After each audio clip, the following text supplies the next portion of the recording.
मेरी शुरू से ये राय है कि कश्मीरी पंडित उनको नौकरी देने का भी मेरे वक़्त में ही हमने वो प्रपोज़ल दिया था मनमोहन सिंह जी को, मैंने चीफ मिनिस्टर, तो वो हो गया था सैंक्शन।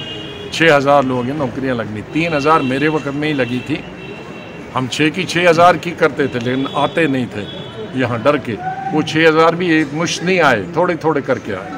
लेकिन उस वक़्त कश्मीरी पंडितों को कोई छेड़ता नहीं था। बदकिस्मती से बीच बीच में कई वारदातें हुई, इसलिए जान सबसे ज़रूरी है। तब तक मेरा ये कहना है कि कश्मीरी पंडितों को उनको जम्मू भेजना चाहे, सेफ जगह तबादला करके, जब हालात ठीक हो जाएं उसके बाद वापस आए। अब नौकरी ज़्यादा ज़रूरी है कि जान ज़रूरी है।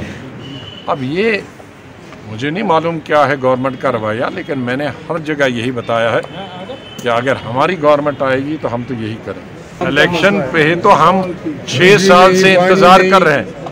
पार्लियामेंट में मैंने इतने साल बताया इलेक्शन करो, इलेक्शन करो, इलेक्शन नहीं हो रहे।